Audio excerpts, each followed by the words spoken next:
Bienvenido a este camino de dicha, un camino donde observándonos hacemos consciente el inconsciente y lo transformamos, donde nos vemos reflejados en todo lo que nos rodea para conocer quién somos desde una visión no dual, de unidad con todo para conocer nuestra verdad.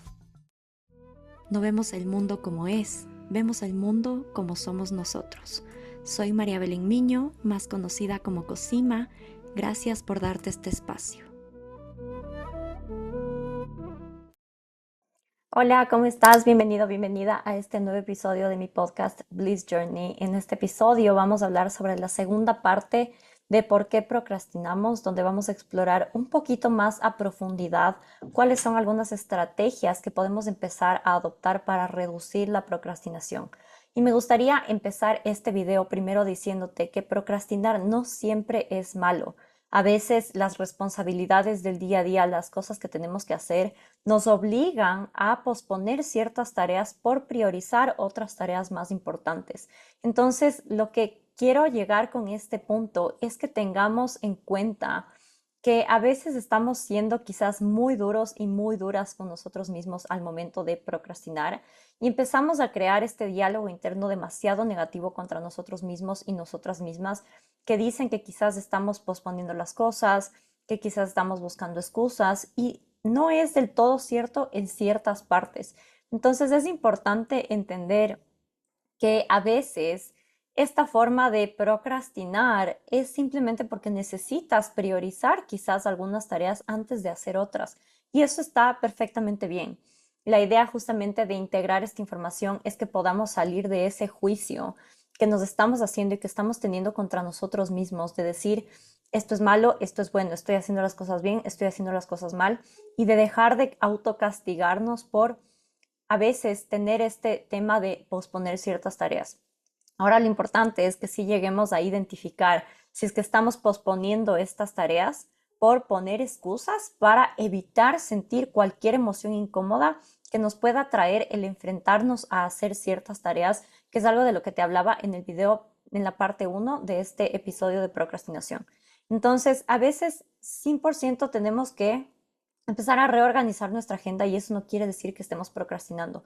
Pero si es que yo estoy usando excusas como cosas del día a día, excusas para no hacer, que me duele la cabeza, que quizás tengo que limpiar la casa, cosas así, ahí sí estamos procrastinando los temas y eso nos lleva mucho al autocastigo y a la culpa.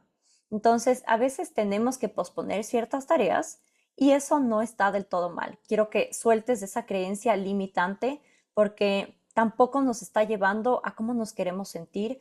El ser demasiado rígidos y rígidas con nosotros mismos, al culparnos o al juzgarnos o al autocastigarnos tanto por tener que aplazar ciertas cosas que quizás dentro del día surgieron otras que son prioridad en ese momento. Entonces, el primer paso para reducir también este tema de el autocastigo es dejar de culparnos y dejar de ser tan duros y tan duras con nosotros mismos al momento de posponer una tarea, pero sí es importante ver esa línea bastante delgada que puede haber entre el posponer ciertas tareas porque tengo que priorizar otras durante el día y entre el poner excusas, buscar gratificación instantánea, que es lo que veíamos mucho en la parte 1 de este video de procrastinación.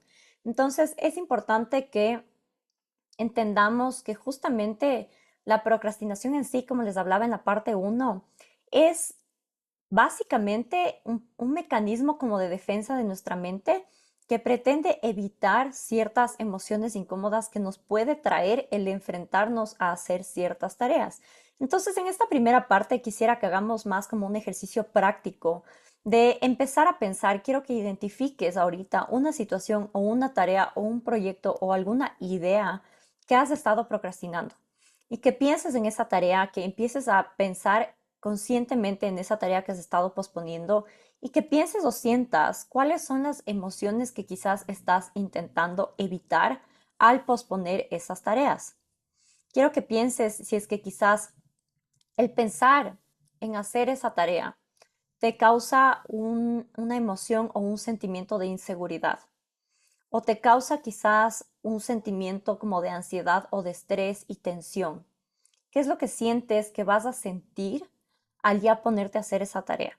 Porque obviamente antes de hacer las tareas, la mente empieza a magnificar la situación y nos empieza a llevar a este futuro apocalíptico de estar justamente en el futuro pensando que las cosas nos van a salir mal, entonces me empiezo a sentir inseguro o insegura de mí misma. Empiezo a sentir ansiedad o estrés porque pienso que quizás es muy difícil hacerlo o que no lo voy a lograr. Empiezo a pensar que quizás siento que tengo miedo a fallar o a que me vaya mal. Esto es lo que vendría a ser, que vendría en la línea de este miedo al fracasar, ¿verdad? Entonces piensa y siente qué emoción estás intentando evitar al procrastinar o posponer esa tarea que tanto has pospuesto y que tanto te has puesto como meta, pero que sigues sin cumplirla y a la final sigues reforzando ese diálogo negativo en relación a ti mismo y a ti misma de no puedo, no soy capaz, no soy suficiente, no sé suficiente, etcétera, etcétera. Piensa si quizás la emoción que llega con el procrastinar esa tarea es la emoción del miedo al que dirán o el sentimiento del miedo al que dirán, miedo a que nos vayan a juzgar, miedo a ser criticados, miedo a ser rechazados. Entonces date cuenta si es que eso es lo que estás intentando evitar, porque cuando yo me doy cuenta qué emoción estoy intentando evitar, yo puedo empezar a adoptar mecanismos y herramientas de autorregulación emocional y de gestión emocional que a mí me ayuden a sostenerme cuando pienso en cómo me voy a sentir cuando haga esa tarea o a qué me voy a enfrentar, a qué me estoy enfrentando al hacer esa tarea. Entonces, si es que es el miedo al que dirán, habría que trabajar mucho en este miedo al rechazo, el miedo al fracaso, el miedo a que nos juzguen, el miedo a que nos critiquen. Y hay varios mecanismos y varias estrategias para trabajar en esta gestión emocional, que obviamente no lo vamos a abarcar todo en un solo video, en un solo episodio, pero sí es importante que empecemos a identificar qué sentimiento o qué emoción estoy intentando evitar al evitar hacer esa tarea. Y a la final quiero que te des cuenta que aquello que estamos intentando evitar, es decir, si yo quiero evitar sentir estrés, ansiedad, crítica, juicio, o quiero evitar el sentir que me puede ir mal, el miedo a fracasar, justamente eso que estás intentando evitar, lo estás creando y lo estás alimentando y empiezas como a reafirmar la idea de que te puede ir mal, a reafirmar la creencia de que te van a juzgar o a reafirmar la creencia de que no puedes, de que no eres capaz o de que no te sientes seguro o segura haciéndolo. Y eso solo hace que nos mantengamos estancados en este ciclo de la inacción que vimos mucho en la parte uno de este episodio de procrastinación. Si es que no lo has visto, te recomiendo que lo vayas a ver. Si es que estás acá en YouTube, te recomiendo que lo veas en video o si no en Spotify también. Y no olvides de suscribirte a mi página, a mi canal de YouTube para recibir más información como esta. Entonces, date cuenta si es que quizás estás intentando evitar el sentir que no eres capaz, el sentir que no sabes suficiente, el sentir que no puedes hacerlo. Porque justamente al evitar hacer esa tarea, yo como te dije antes, lo que estamos haciendo es reforzar esa creencia negativa sobre nosotros mismos y nosotras mismas, que es no puedo, no confío o dudo mucho de mis capacidades. Y eso se basa mucho en una falta de autoconfianza, en una autoestima que no es sólida, que no está sostenida. Y como les dije en la primera parte, también parte importante de reducir la procrastinación es potenciar este diálogo interno y esta voz que me ayuda a mí a autovalidarme, a autorregularme y a reconocer que tengo todo lo que necesito para hacerlo, para poder lograr hacer esa tarea que para mi mente es demasiado difícil hacerlo. Entonces, date cuenta igual si es que estás intentando evitar la emoción de sentir que no eres capaz o sentir que no puedes hacerlo. Y en este punto quiero que empieces a ver cuando tú intentas evitar o pospones esa tarea, si es que estás intentando evitar sentir estas emociones, ¿por qué lo estás intentando evitar? ¿Qué miedos se mueven detrás? ¿Qué es lo que te dice tu diálogo interno sobre esa situación? Entonces, justamente para rascarle como un poquito más a esta situación, quisiera que te preguntes, ¿a qué le tengo miedo? Si es que tengo miedo al que dirán, ¿a qué le tengo miedo? Tengo miedo a la crítica, tengo miedo a quedar mal por, no, por sonar incoherente quizás con las cosas que tengo que decir o que tengo que compartir. ¿A qué le tienes miedo? Y eso te ayuda a desbloquear a la final como esa carencia interna en la que yo tengo que reforzar y trabajar para reducir la procrastinación. Cuando yo empiezo a trabajar en cubrir esa necesidad o esa carencia interna que yo tengo a nivel interno, a nivel de autovalor y de autoconfianza, yo empiezo a reducir el resultado y a reducir este estado de procrastinar y de seguir en este ciclo o en este loop. Ahora también es importante que entendamos qué tipo de procrastinador eres. Y para esto yo trabajo mucho en entender cuáles son los arquetipos de la procrastinación. Y uno de los primeros arquetipos y el más común que es importantísimo que identifiquemos es el arquetipo del perfeccionista. Este tipo de procrastinador tiende a posponer las tareas porque tienen miedo de no poder completarlas a la perfección. Prefieren evitar empezar una tarea si es que no pueden hacerla como de manera impecable desde el principio. Y cuando nos ponemos estándares demasiado altos y expectativas demasiado altas sobre lo que nosotros queremos lograr o estándares demasiado altos sobre hacer esa tarea, siempre vamos a sentir que estamos fallando. El perfeccionismo a la final viene desde esta parte del ego de querer controlar las cosas y viene mucho movido desde el miedo a que las cosas no salgan perfectas. Y lo que hace ahí el ego es decir, si es que no están perfectas, entonces no vale, no sirve, no está bien hecho, entonces voy a fallar. Y empezamos a dejar que nuestro sentido de valor esté en qué tan perfecto hacemos las cosas. Es decir, empezamos a dejar que nuestro sentido de valor y nuestro ego nos diga, si es que las cosas no están hechas perfectas, entonces tú no vales. Entonces, si se dan cuenta, todo inicia en esa gestión del pensamiento. No es una cuestión de empezar a tener estrategias, mejores estrategias para reducir la procrastinación, que sí, es parte importante empezar a tener estrategias quizás de gestión del tiempo, de organización, estrategias que me ayuden a mí a llevarlo a un plan de acción paso a paso para poder hacerlo. Pero lo más importante inicia en la mente.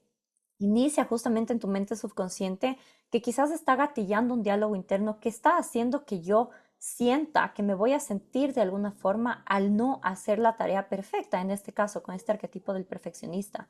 Entonces es muy importante aquí la gestión del pensamiento y la gestión de las emociones. A la final para mí la gestión de las emociones viene a ser la gestión del pensamiento, porque la fórmula en realidad de cómo nosotros empezamos a sentir algo y a tener resultados en nuestra vida es que todo inicia en el pensamiento y a través del pensamiento nosotros generamos una emoción, que es esta bioquímica o este neurotransmisor que viaja a través de todo nuestro cuerpo y nos hace sentir como nos sentimos a veces, quizás estresados, ansiosos, de cualquier manera. Entonces realmente todo esto inicia en la gestión del pensamiento, en la capacidad que tenemos de cuestionarnos absolutamente todo y ese diálogo interno que estamos generando. Cuando nosotros tenemos un dominio de la gestión del pensamiento y dejamos de dejarnos llevar por este pensamiento negativo que nos quiere proteger o por este diálogo interno del ego que nos quiere proteger, empezamos a gestionar mejor las acciones que tomamos en nuestro día a día para tener resultados alineados a lo que queremos, que es mucho lo que hablábamos también en el primer video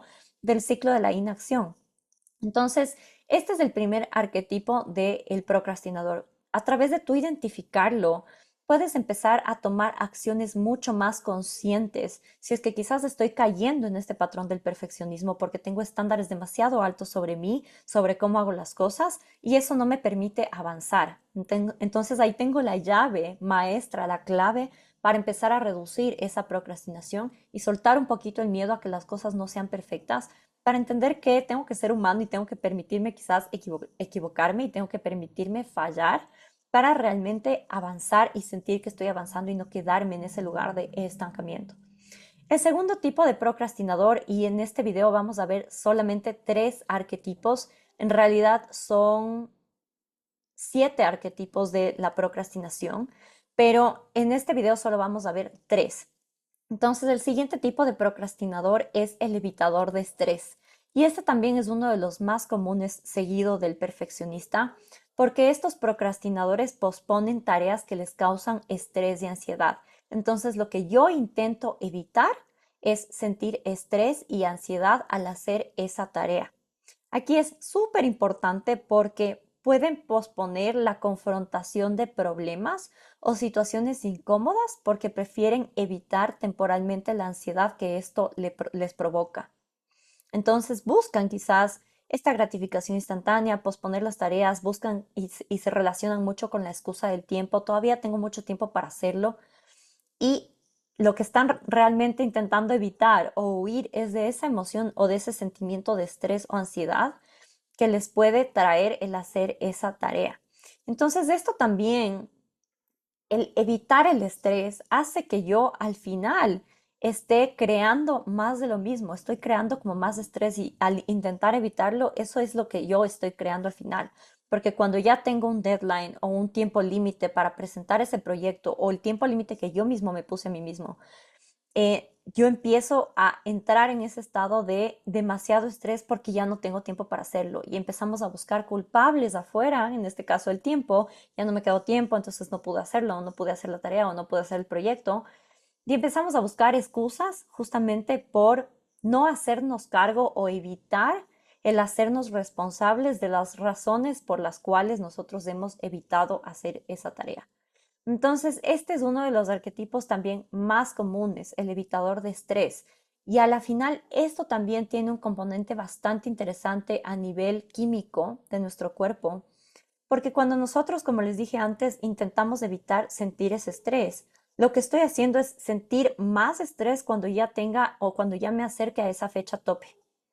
Entonces, a la final es como que nuestro cuerpo nos empieza a pedir que hagamos esas acciones, que pospongamos esa tarea para sentir ese estrés acumulado cuando ya estoy cerca de esa fecha límite.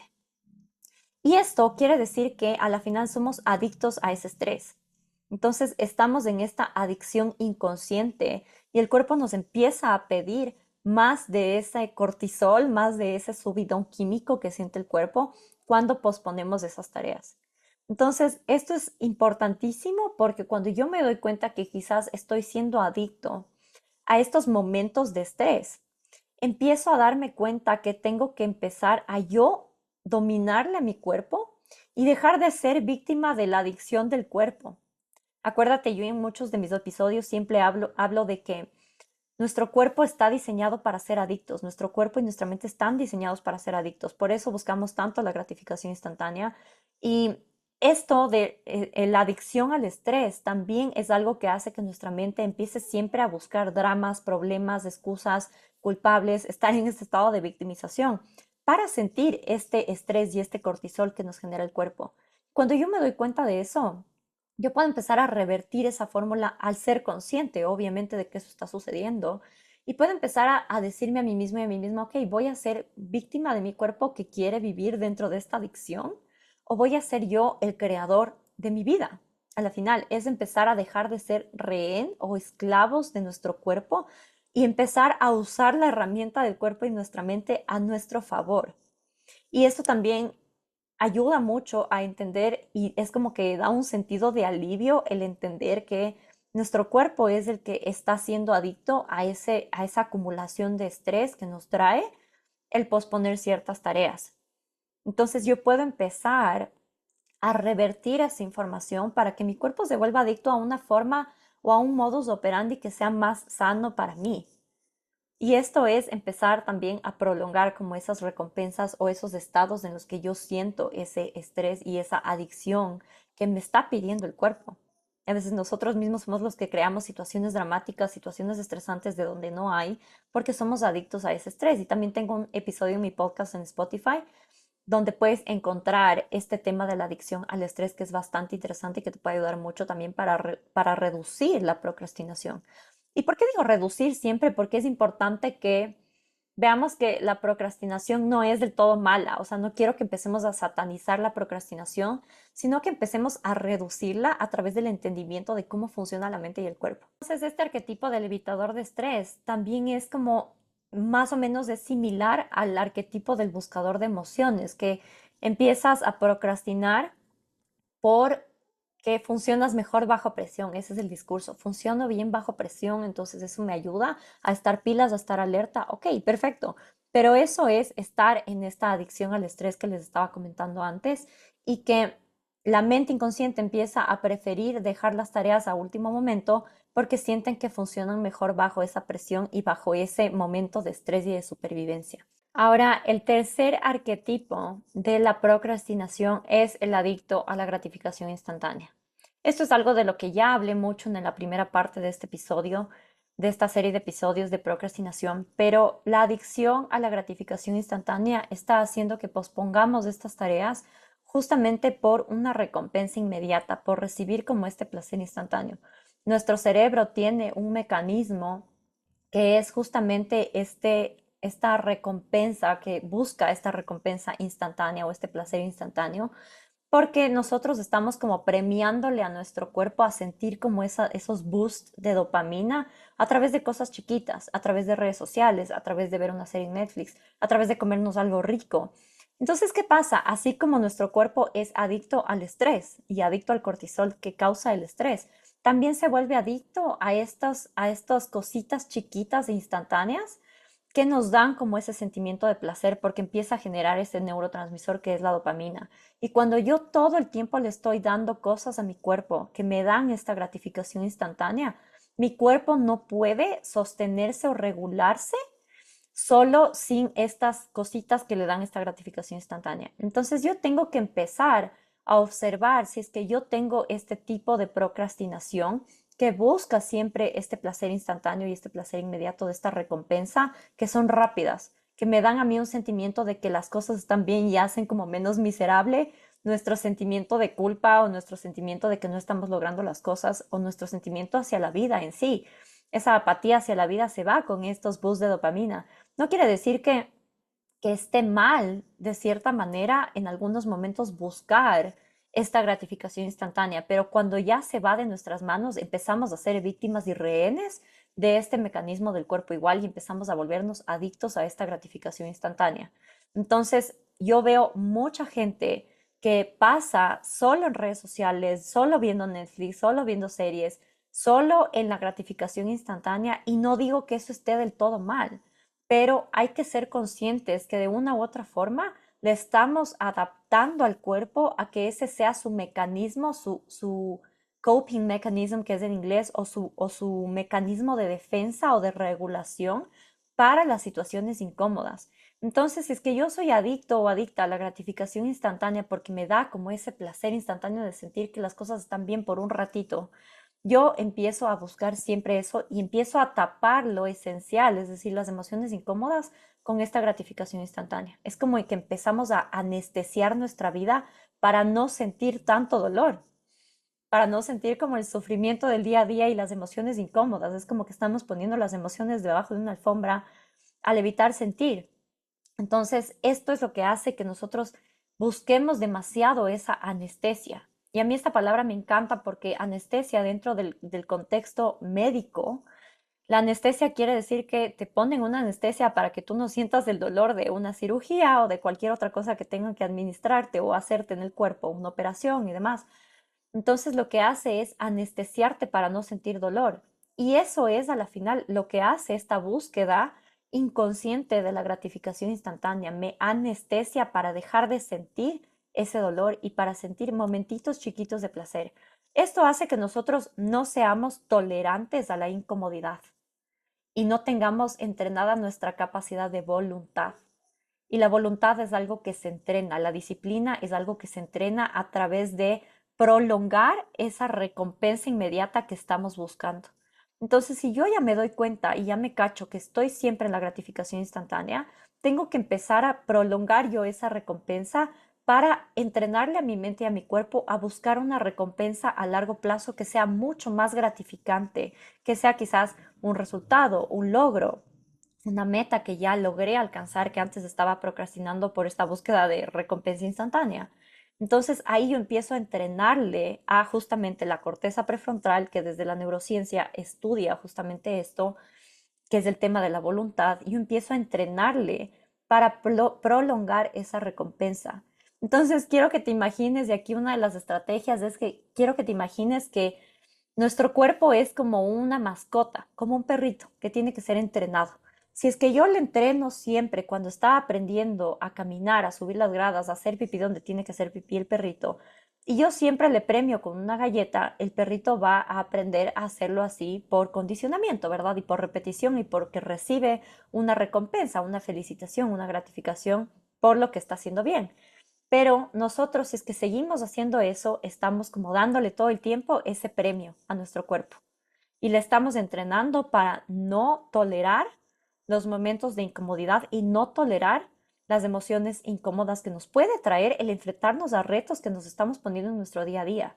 Entonces, ¿qué pasa? Nosotros tenemos que empezar a entrenarle al cuerpo justamente como si fuera un perrito, pero no dándole como un poco de esa dopamina o de esa gratificación instantánea todo el tiempo, sino prolongando esa recompensa y decir, ok, voy a fijarme una meta, voy a hacer subtareas quizás para hacer ese proyecto que quiero hacer que tanto estoy posponiendo y cuando llegue a tal meta, a la tercera meta, ahí me voy a premiar con algo mayor. ¿Ok? Entonces, esto no quiere decir que me voy a llenar de premios todo el tiempo, pero sí que voy a dejar un poquito esa recompensa instantánea para entrenarle a mi cuerpo y a mi mente a no recibir siempre esa gratificación. O muchas veces esa gratificación instantánea viene de esta necesidad de validación externa. Y eso es como empieza a ser el motor de nuestra motivación. Pero cuando el motor de tu motivación es externa, son los aplausos externos, es la aprobación externa, yo igual sigo siendo rehén y víctima del mundo, porque dependo, mi paz, mi felicidad, mi motivación y mi disciplina para hacer las cosas dependen de si a la gente le gusta o no le gusta lo que estoy haciendo, si les parece o no les parece, de la validación y aprobación externa. Entonces no es una motivación intrínseca o disciplina intrínseca que a mí me va a llevar a seguir haciendo las cosas que quiero hacer por propósito, sino me va a llevar a hacer las cosas solo porque al otro le gustó. Entonces, si me aplauden, mi idea es buena, entonces yo valgo. Si no me aplauden, si no me aprueban, si no les gusta, si no recibo likes en redes sociales, entonces mi idea no vale, entonces yo no soy bueno. Y ahí empiezo este ciclo de la procrastinación. Todo inicia, todo inicia en la gestión de lo que yo estoy pensando sobre las situaciones externas y en qué también estoy condicionando mi sentido de valor y de motivación. Si tu motivación es extrínseca, entonces siempre vas a estar condicionado o siempre vas a ser rehén de lo que el mundo diga de lo que haces o de lo que el mundo piensa sobre lo que haces y no va a haber una motivación intrínseca, que esa es la que realmente se sostiene. Entonces, hay que ser muy conscientes de esta gratificación instantánea y si es que estamos dentro de este arquetipo de los procrastinadores para empezar a reducir la procrastinación a través de buscar recompensas que a mí me ayuden a sostenerme en el tiempo. Entonces, si es que esa recompensa mañana yo logro hacer 3 subtareas de la meta grande que me he puesto del proyecto que quiero hacer y me premio por eso, ok, entonces esa recompensa se va a sentir muy satisfactoria. Vamos a generar químicos de satisfacción que generan algo más prolongado en nuestro cuerpo, que es más serotonina, no tanto como esta dopamina instantánea. Entonces yo voy a sentirme satisfecho y satisfecha por haber logrado esas tareas y por eso me estoy premiando, pero no premiarnos por cada cosita que estamos haciendo o por anestesiarnos. Esa es una de las claves para reducir justamente la procrastinación. Entonces, yo quiero que en este punto, cuando tú tengas una tarea que quieres hacer, primero, el primer paso para reducir la procrastinación es dejar de castigarte, estar muy atentos al diálogo interno de nuestro ego que nos está vendiendo un cuento, que nos está contando una historia sobre nosotros mismos cuando estamos procrastinando y cuando estamos posponiendo tareas, de que no podemos, de que la gente nos va a criticar. Y ahí hay un diálogo interno muy fuerte que nos hace vivir en este estado de supervivencia y de estrés y no nos ayuda ni nos alinea a cumplir las metas que tenemos para tener diferentes resultados en nuestra vida. Entonces, primerito, soltar como ese autocastigo y ese juicio que tenemos hacia nosotros mismos, cultivando justamente como esta autoconfianza, este diálogo interno que me alinee a mí para lo que quiero crear.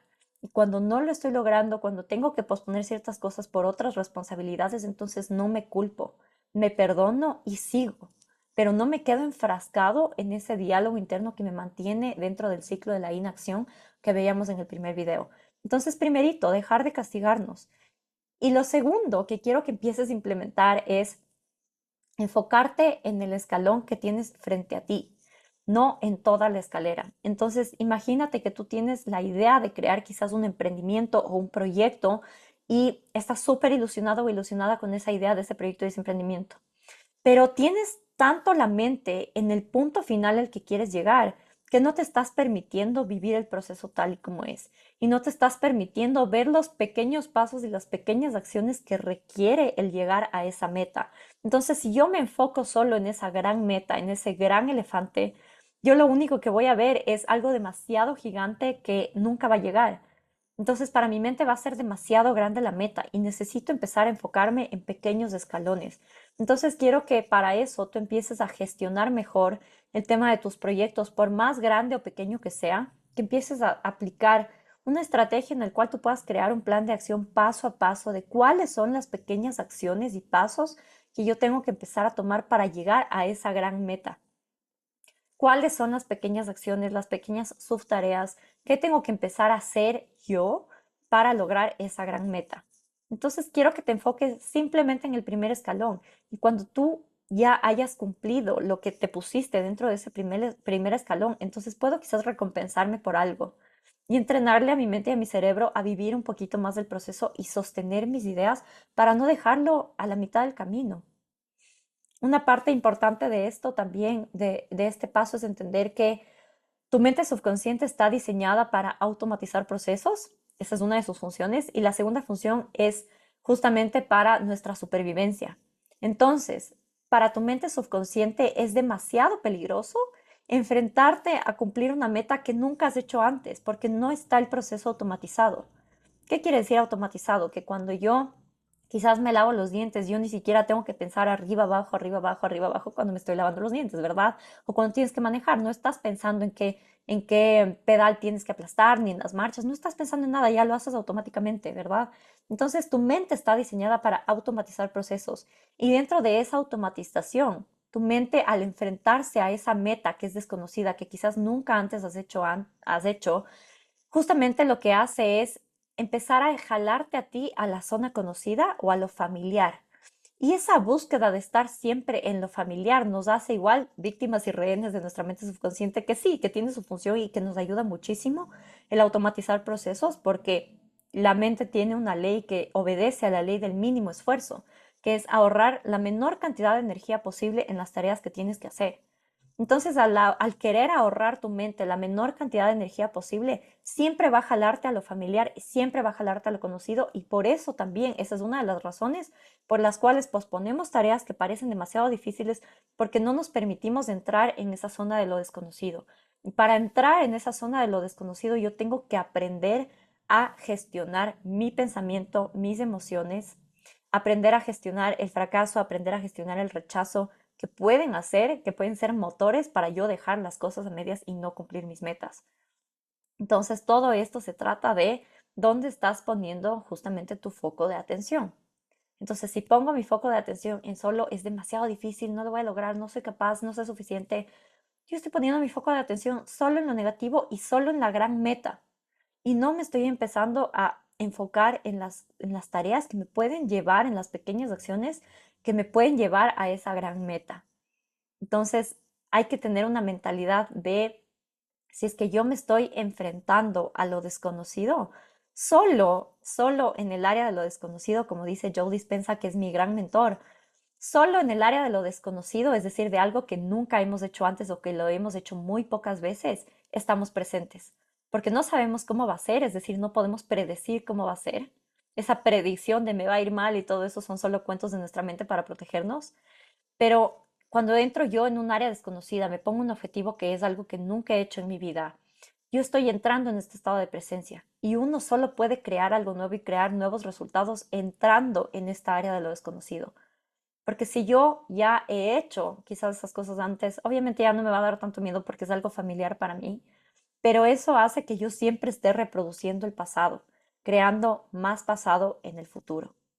Entonces empezamos siempre a reproducir el pasado porque empezamos a querer predecir o anticiparnos cómo van a darse las cosas y no nos permitimos entrar en esta área de lo desconocido con esta mentalidad de esta área de lo desconocido es lo que va a crear un futuro y una realidad diferente para mí, porque estoy alcanzando y siendo a la final una versión que nunca he sido antes.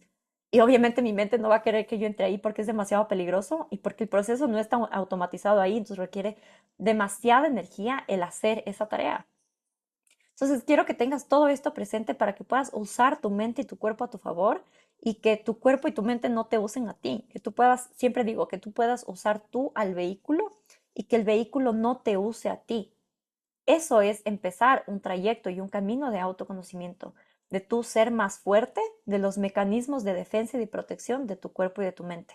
Porque tu cuerpo y tu mente van a venderte siempre la idea de que algo es peligroso, de que algo es difícil, etcétera, etcétera, etcétera. Pero si yo no soy más fuerte que ese diálogo interno, jamás voy a crear mis metas, mis objetivos, mis sueños, ni voy a llevarme a mí a la vida de mis sueños. Entonces, quiero que te quedes en este video con eso, quiero que te quedes con esas pequeñas estrategias que te acabo de dar y quiero que te quedes justamente con un mantra que a mí me gusta mucho, que es, mis sueños son más grandes que mis miedos. Cuando yo tengo esto en mente, cuando yo tengo como este sentido claro de propósito, de para qué hago lo que hago, ese motor y esa motivación y esa disciplina es intrínseca. Entonces, cuando yo tengo esta mentalidad de saber que mis sueños son más grandes que mis miedos, empiezo a hacer que mi miedo al fracaso no sea tan grande, que mis sueños sean más grandes que ese miedo al fracaso. Y aquí sí cuestiónate, del 1 al 10, tus miedos son más grandes que los sueños que quieres crear en tu vida y que lo que deseas en tu vida. Del 1 al 10, ¿qué tan grandes son tus miedos en relación a tus sueños?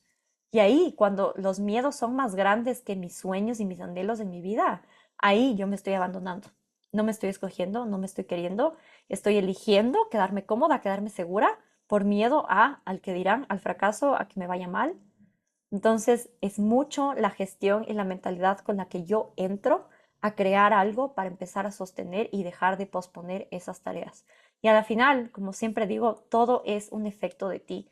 Todo es un efecto de cuál es tu diálogo interno, de cómo tú gestionas tus emociones, de cómo tú logras sostener la incomodidad, de cómo tú logras enfrentarte a esas emociones incómodas que pensamos que nos vamos a enfrentar al hacer ciertas tareas. Y todo viene a ser un efecto de ti. Todos los resultados que tenemos en nuestra vida es un efecto de las creencias que yo tengo sobre mí mismo y sobre mí misma. Y es un efecto de mi autoconfianza, la situación económica que tengo, la relación con el dinero que tengo, la abundancia financiera, las parejas que tengo, el tipo de trabajo que tengo. Todo es un efecto y un reflejo de tu interior y del contenido de tu mente subconsciente. Si yo no uso a la mente a mi favor, la mente me va a usar a mí. Y siempre voy a crear resultados que no están alineados con lo que yo conscientemente quiero crear. Entonces, si es que hoy te cuestionas por qué mi realidad financiera está así, por qué no he logrado mis metas, por qué quizás siempre tengo el mismo tipo de trabajo, el mismo tipo de pareja y no me va bien en esto y no me va bien en el otro, estás como en ese loop y en ese estancamiento, empieza a ver adentro y empieza a cuestionarte qué cosas de mí quizás no he cambiado y tengo que empezar a ser diferente. Porque obviamente la fórmula que has estado aplicando hasta hoy no te está llevando a donde quieres. Hay quizás creencias limitantes que hay que remover, hay diálogos internos que hay que remover, hay que trabajar quizás en el síndrome del impostor, que es demasiado importante para reducir la procrastinación, en tu autoconfianza, en transformar también cómo nos estamos relacionando con el dinero y cómo estamos teniendo esa mentalidad para crear más en nuestra vida, que muchas veces hay partes de nosotros que igual estancan nuestra abundancia financiera y no se trata de dinero, se trata de ti y de las programaciones que están en el inconsciente. Entonces, la idea principal es justamente en trabajar, en reducir esta procrastinación, pero a través de un trabajo de autoconocimiento. Si te dijeron que quizás tienes que hacer una lista para tener los pasos a pasos de lo que tienes que hacer, ayuda, obviamente ayuda. Es parte de crear un plan de acción para bajarle a la mente de esa abrumación de tener demasiadas ideas y no saber ni por dónde empezar. Es súper importante también. Entonces, hay muchas técnicas de esas, pero para mí lo más importante es la gestión del pensamiento, la gestión de la mente y empezar a usar a nuestra mente y al instrumento que es nuestro cuerpo a nuestro favor. Así que con eso te dejo dentro de este video. Cuéntame qué te pareció en los comentarios si es que estás en YouTube, si es que estás en Spotify también. Puedes dejarme tus comentarios y tus preguntas en mi Instagram, cosima__c. Y justamente si es que te interesa profundizar más en estos temas, puedes agendar una sesión 1-1 gratis conmigo de claridad en mi Instagram, donde podemos explorar cuáles son las posibles soluciones para que tú puedas llegar a cumplir tus objetivos, crear un plan de acción sin procrastinar, empezar a trabajar en cultivar esa autoconfianza para empezar a crear tus proyectos sin abandonarlos a la mitad y sin abandonarte a ti. Así que espero que este episodio te haya gustado y nos vemos en la siguiente ocasión.